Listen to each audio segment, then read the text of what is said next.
Here's some of what you missed on the McKay in the Morning Show with Danielle Tafano. So, Mr. Shimmick, let's say good morning to my guest. Her name is Beth Howe. How long have we known each other, Beth? It's been a long time, over 15 years? I would say at least, and then we met very early in our earlier lives. We just don't know where. Right. So, yes, I've known you for many years. Many, many years. And Beth is here because, and I think last time we missed you by a day as well. Tomorrow is Rare Disease Day. And since you suffer from a rare disease, and you do suffer from it, do you not? I do. I suffer from Behcet's disease. Tell me a little bit about what that is. So Behcet's disease is a form of vasculitis. And just to make it short and quick, vasculitis is an inflammation of the blood vessels that can affect any part of the body. And I was diagnosed about 15 years ago. And there are multiple forms of vasculitis, and every form of them is rare. And the last time I was on the show, I am an advocate for the Vasculitis Foundation. And in speaking with Joyce Coleman and Ed Becker, who work for them, we've had talks about how do we get the word out? How do we empower people? How do we create awareness? So Rare Disease Day to me is about Behcet's, but it's about the 25 to 30 million people in the United States that are affected. There's over 7,000 different types of rare disease, and it blows my mind as I say it. 7,000? 7,000 different types in the world, and 25 to 30 million just in the United States alone are affected by rare disease. So that's roughly 1 in 10. So somebody that you probably know is affected. And you know my mom had vasculitis. She had interstitial lung disease as well. So how does it affect your body, your physical feeling? Sure. The physical feeling that many of us have with vasculitis is, you can have joint pain, fevers, rashes,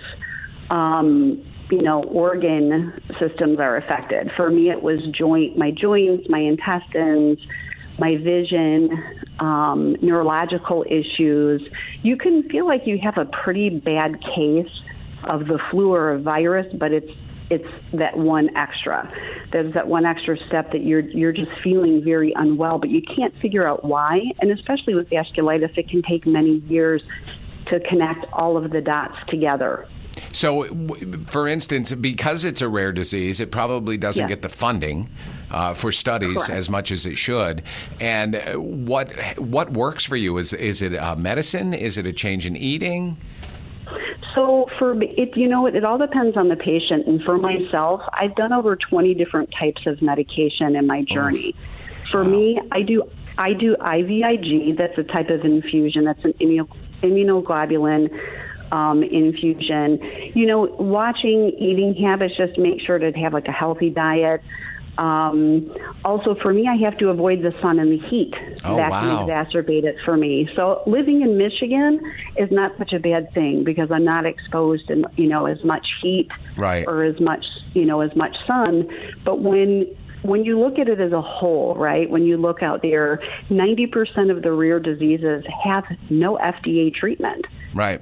So that's huge. We were blessed, and it was a breakthrough this past year in 2019. There was finally a medication FDA approved for Behcet's disease. So we were thrilled. That was just the doors opening for us. So awareness is so important. What people don't know either is that 2/3 of people with the rare disease are children. So when I found that out, and I really dug deeper into this issue because it's much bigger than Behcet's in my personal life, I know 3 folks affected by rare disease. Right. I mean, I think that's pretty amazing. 2 were friends. A friend of mine, her mother-in-law also had vasculitis. Her name was Foy Milliken. She passed. Another was a friend of mine, her daughter, Anna Kate, had a type of pediatric cancer. So if you ever hear of a child having cancer, all pediatric cancers are rare. And I've heard about very many children suffering from cancer. Yeah. Absolutely. So it's once I looked at all the data, and once I felt the impact. And being an advocate for the Vasculitis Foundation, I realize it's so much bigger than myself, and I'm here today, not just representing Behcet, but speaking up for the voice, people that don't have a voice, the 300 million people worldwide that are feeling maybe hopeless or thinking, are we forgotten? And, we're not. Tomorrow will be celebrated in over 100 countries. So Disease Day is celebrated in 100 countries. And obviously people that are listening to us can certainly help out at the vasculitisfoundation.org. What are other ways to give there? Or is that the best way? You know what? There's the other website they can go to is rarediseases.org, and they can find out how they can get involved. There's many events going on. I can't even tell you how excited the rare disease community is, because we're being acknowledged around the world, and so many more are doing, more awareness, fundraisers, that type of thing. But rarediseases.org and the vasculitisfoundation.org is a good place to start. Now, if it's tomorrow, does it mean it's only celebrated or every 4 years? What's going on with that? Well, no wonder no one's heard about it. 3 years are skipped every year, every decade. Oh, that's... It depends. It depends on the year. You made me laugh a good one there. It's Rare Disease Week right now. Okay, so good. They've been celebrating all week, and there were meetings on Capitol Hill this past week also to discuss rare disease challenges. So that's also a wonderful way of awareness and for voices to be heard. Well, Beth, Howe, it was awesome talking to you up there in Pure, Michigan. Enjoy the lake. With that breeze off, hopefully it'll keep your symptoms down. You can go to vasculitisfoundation.org or rarediseases.org. Yes. Okay. Well, Beth, it was awesome talking to you, and same time next year?